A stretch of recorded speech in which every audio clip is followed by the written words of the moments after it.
നമസ്കാരം. മോഹിനിയാട്ടം സിനിമ നിങ്ങൾക്ക് ഓർമ്മയുണ്ടാവും. ആ സിനിമയ്ക്കെതിരെ ചില നോർത്ത് ഇന്ത്യയിലൊക്കെ സംഘപരിവാർ കേന്ദ്രങ്ങളിൽ നിന്ന് ഉയർന്ന വിമർശനം ഓർമ്മയുണ്ടാവും. ഇവിടെയും ചിലരൊക്കെ അത് എടുത്തു പിടിച്ച് നടക്കുന്നുണ്ടായിരുന്നു. എന്താണ് എന്ന് ഇപ്പോൾ പറയാനൊരു കാരണമുണ്ട്. ആ കഥയിലെ അതിൽ വിമർശന വിധേയമാക്കപ്പെട്ട കഥയിലെ ഭാഗം ഇങ്ങനെയാണ്. അതിലൊരു അമ്പലമുണ്ട്. ആ അമ്പലം അവിടെ രാമൻ്റെയും സീതയുടെയും കഥയൊക്കെ ബന്ധിപ്പിച്ചൊരു ഐതിഹ്യം ഉണ്ടാക്കിയിട്ട് കുറച്ച് പേര് കൂടി ഉണ്ടാക്കിയൊരു അമ്പലമാണ്. അങ്ങോട്ടേക്ക് വിശ്വാസികളെ ആകർഷകമായ പൂജകളും മറ്റുമൊക്കെ ഉണ്ടാക്കി അവതരിപ്പിച്ച് അങ്ങനെ നാട്ടിലെ ഭക്തരെല്ലാം അങ്ങോട്ട് എത്തിക്കാൻ വേണ്ടി ആസൂത്രിതമായ ഒരു സംഘം കൃത്രിമമായി ഉണ്ടാക്കിയ ഒരു അമ്പലം.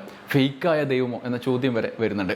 അതിൻ്റെ ഭരണ നേതൃത്വത്തിലിരുന്ന് അവിടെ വിശ്വസിച്ചെത്തുന്ന വിശ്വാസികൾ നൽകുന്ന പണം അടിച്ചുമാറ്റി ആഘോഷിക്കുന്ന ഒരു സംഘം ഒടുക്കം പിടിക്കും എന്നുറപ്പായപ്പോൾ അതിലേതെങ്കിലും ഒരുത്തൻ്റെ തലയിൽ കെട്ടിവെച്ച് രക്ഷപ്പെടാൻ അവർ ശ്രമിക്കുന്നു. പിന്നത്തെ ഗുലുമാലുകൾ പറയുന്നില്ല, കാരണം സിനിമ കാണാത്തവർ ഇനി ഉണ്ടാവുമല്ലോ. എന്തായാലും അതിലേക്ക് കടക്കാതെ നമുക്ക് ഇന്നത്തെ വീഡിയോയിലേക്ക് കടക്കാം. ഈ കഥയ്ക്ക് ഇന്ന് ഇന്ത്യയിലെ ഏതെങ്കിലും സംഭവമായോ ആളുകളുമായോ നാടുമായോ ഒരു വിധത്തിലുള്ള ബന്ധങ്ങളും ഇല്ലെന്ന ഒരു ആമുഖത്തോടു കൂടിയാണ് ഈ വീഡിയോ തുടങ്ങുന്നത്. ഇനിയിപ്പോൾ ആ സിനിമ റിലീസ് ചെയ്യുകയാണെങ്കിൽ അവർക്ക് അങ്ങനെ എഴുതി വെക്കേണ്ടി വരും അത്രേ. ഇപ്പോൾ എന്തിനാണ് ഇങ്ങനെയൊക്കെ ആലോചിക്കുന്നത്? വെറുതെ അതിലേ പോയപ്പോൾ ഒരു കോമഡി ഓർമ്മിച്ചത് ആമുഖമായി പറഞ്ഞതേ ഉള്ളൂ. അപ്പോൾ വീഡിയോയിലേക്ക് കടക്കാം. വീഡിയോയിലെ വിഷയവുമായി ഈ സിനിമാ കഥക്ക് ബന്ധമൊന്നുമില്ല എന്ന് പ്രത്യേകം ഓർമ്മിക്കണേ. ഉണ്ടെന്ന് തോന്നിയാൽ തന്നെ അതിന് ഞാൻ ഉത്തരവാദില്ല, നിങ്ങൾ മാത്രമാണ് ഉത്തരവാദി. അപ്പോൾ പറയാൻ പോകുന്നത് അങ്ങ് യു പിയിലെ ഒരു കഥയാണ്, ഇവിടുത്തെ ഒന്നല്ല. അയോധ്യയിൽ പണിത രാമക്ഷേത്രത്തിലെ കാട്ടുകൊള്ളയെക്കുറിച്ചാണ്. BJP യുദ്ധം ചെയ്ത് ബാബറി മസ്ജിദൊക്കെ തകർത്ത് അവിടെ കോടതി വിധിപ്രകാരം പണിത രാമക്ഷേത്രത്തിൽ നരേന്ദ്രമോദി പൂജയും നടത്തി ഉദ്ഘാടനം ചെയ്ത രാമക്ഷേത്രം, ആ ക്ഷേത്രത്തിൽ നടന്നൊരു കാട്ടുകൊള്ളയെക്കുറിച്ചാണ്.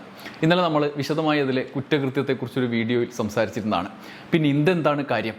ഇന്നലെ നമ്മൾ വീഡിയോയുടെ ഒടുവിൽ പറഞ്ഞൊരു കാര്യമുണ്ടല്ലോ, അതായത് കോടികളുടെ കാണിക്കപ്പണം കൊള്ളയടിച്ച, മറ്റു ഭൂമി ഇടപാടുകൾ നടത്തി തട്ടിപ്പ് നടത്തിയ ഒക്കെ നേതൃത്വം നൽകിയ സംഘത്തിൻ്റെ നേതൃത്വത്തെ പൂർണ്ണമായി ഒഴിവാക്കി പണം എണ്ണിയവനെയും നോക്കി നിന്നവനെയും ഒക്കെ പിടിച്ച് പ്രതികളാക്കി ചിലപ്പോൾ പോലീസ് കേസെടുക്കാനുള്ള സാധ്യതയുണ്ടെന്ന്. അങ്ങനെ UP പോലീസ് ഒരു FIR ഇട്ടു. ഈ പറഞ്ഞ പോലെ തന്നെ ഒരു FIR ഇട്ടു. കാണിക്കപ്പണം എണ്ണുന്നവരെയൊക്കെ പിടിച്ച ഒരു FIR. CCTVകൾ നശിപ്പിച്ചും അടിച്ചുമാറ്റിയ കോടികൾ ക്ഷേത്രത്തിലെ സകല സുരക്ഷയെയും സംവിധാനങ്ങളെയും മറികടന്ന് പുറത്തെത്തിച്ചും ബാങ്കുകളിലെ അടക്കം ഇടപാടുകൾ മുന്നോട്ട് കൊണ്ടുപോയുമൊക്കെ ആസൂത്രിതമായി നടത്തിയ ഒരു തട്ടിപ്പ്. അതുകൂടാതെ ഭൂമി തട്ടിപ്പ് വേറെയുണ്ട് കേട്ടോ. ഇതൊക്കെ ഉള്ളിലിരുന്ന് അല്ലെങ്കിൽ പുറത്തിരുന്ന് മുകളിലിരുന്ന് നിയന്ത്രിച്ച ആളെയൊക്കെ അങ്ങോട്ട് മാറ്റിയെടുത്തിട്ട് പണം എണ്ണിയാൻ 3-4 ആൾക്കാരെ പിടിച്ച് പ്രതികളാക്കി. ഉന്നത ബന്ധങ്ങളിൽ ഭരണ നേതൃത്വത്തിലൊക്കെയുള്ളവർ തടിയുരാൻ ആലോചിച്ച് ഉറപ്പിച്ചിട്ട FIR ആണത്രേ. എന്നാൽ കൗതുകരമായ കാര്യം, പ്രത്യേക അന്വേഷണ സംഘത്തിലെ കണ്ടെത്തലുകൾ ചമ്പത് റായിലേക്ക്, ട്രസ്റ്റിൻ്റെ ജനറൽ സെക്രട്ടറിയിലേക്ക് നീളുന്ന സൂചനകൾ ഉള്ളതാണെങ്കിലും ഉടൻ FIR ഇട്ട് രക്ഷിച്ചുവെങ്കിലും ചമ്പത് റായിക്ക് പ്രതിഷേധത്തെ തുടർന്ന് ജനറൽ സെക്രട്ടറി സ്ഥാനത്ത് നിന്ന് രാജിവെക്കേണ്ടി വന്നു, ട്രസ്റ്റിൻ്റെ സ്ഥാനത്ത് നിന്ന്. ഇപ്പോൾ ചമ്പത് റായിയുടെ സഹായി മുൻ ഡ്രൈവർ അടക്കം പ്രതിപ്പട്ടികയിലുണ്ടല്ലോ. മാധ്യമ വാർത്തകളും വിമർശനങ്ങളും ഒരു ഭാഗത്ത് വരുന്നുണ്ട്. ഇപ്പോൾ പുറത്തു വന്ന റിപ്പോർട്ടുകൾ അനുസരിച്ച് കോടികളുടെ തട്ടിപ്പാണ് നടന്നത്. എത്ര എന്ന് തിട്ടപ്പെടുത്താൻ പോലും പറ്റുന്ന വിധത്തിലേക്ക് അന്വേഷണം എത്തിയിട്ടില്ല.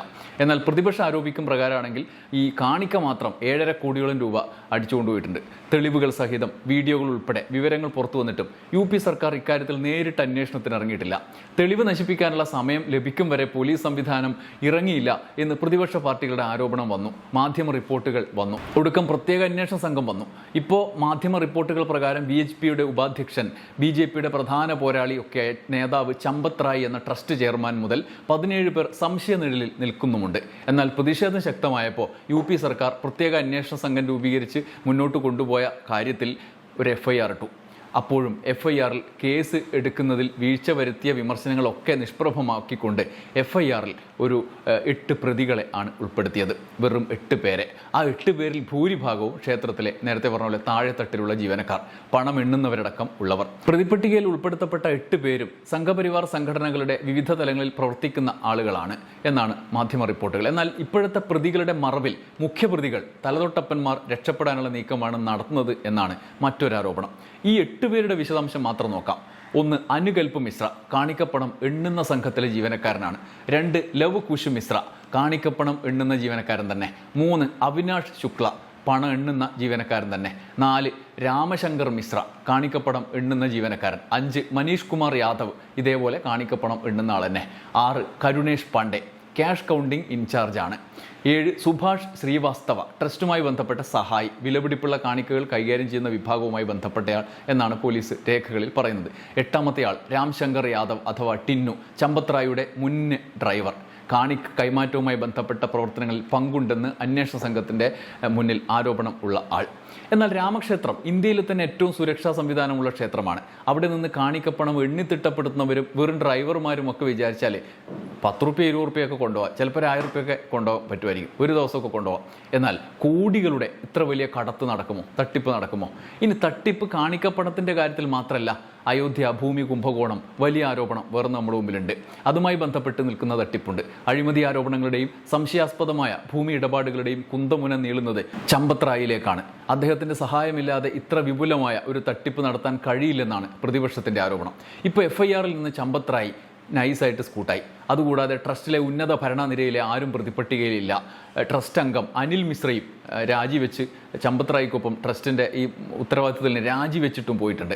അതിന് പിന്നാലെ ഉത്തർപ്രദേശ് സർക്കാരിലെ ഉന്നത ഉദ്യോഗസ്ഥരും സംഘപരിവാർ BJP നേതാക്കളും അടക്കം പ്രതിക്കൂട്ടിൽ നിൽക്കുന്ന മറ്റൊരു വലിയ കുംഭകോണത്തിൻ്റെ കാര്യം സമാന്തരമായിട്ടുണ്ട്. ഇപ്പോൾ പണം അടിച്ചു മാറ്റിയത് അമ്പലം പണിതതിന് ശേഷമുള്ള കഥയാണല്ലോ. എന്നാൽ അമ്പലം പണിയും മുമ്പ് തന്നെ കോടതി വിധി വരും എന്നുറപ്പായതോടെ അവിടെ നടന്ന ഭൂമി കുംഭകോണം, അനധികൃത ഇടപാടുകളുടെ വിവരങ്ങൾ പുറത്തു വന്നിട്ടുണ്ട്.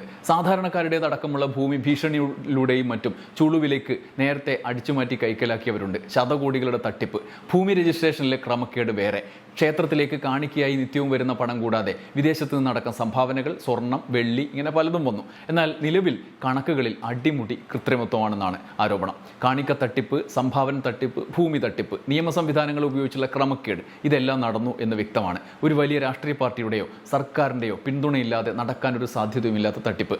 എന്നാൽ ഒടുവിൽ ജനത്തിൻ്റെയും വിശ്വാസികളുടെയും കണ്ണിൽ പൊടിയിടാൻ ഇപ്പോൾ ഒരു FIR ഇട്ടു. ആരുടെ പേരിൽ? പണമെണ്ണിയവരുടെ പേരിൽ. ചുരുക്കത്തിൽ പണമെണ്ണുന്നവരാണ് ഇത്തവണ കോടാനുകോടി തട്ടിപ്പൊക്കെ നടത്തി അതായി ഇവർ പറയുന്നത് എന്നർത്ഥം. ഇത്ര വലിയ തട്ടിപ്പ് നടന്നിടത്തേക്ക് ED ഇല്ല, CBI ഇല്ല, മറ്റ് ഏജൻസികളില്ല, കേന്ദ്രമന്ത്രിമാരുടെ പ്രത്യേക സന്ദർശനങ്ങളില്ല, പഴയതുപോലെ ജയ് ശ്രീറാം വിളിയും ഇല്ല, ഒരു സമര പരിപാടി പോലും ഇല്ല.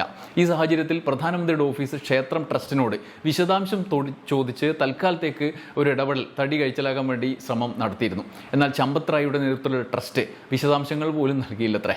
VHPയും RSSും അടക്കമുള്ള സംഘപരിവാർ സംഘടനകളും കേന്ദ്രം ഭരിക്കുന്ന BJPയും ഒക്കെ തലയിൽ മുണ്ടിട്ട് നടക്കേണ്ട അവസ്ഥയിലാണ്.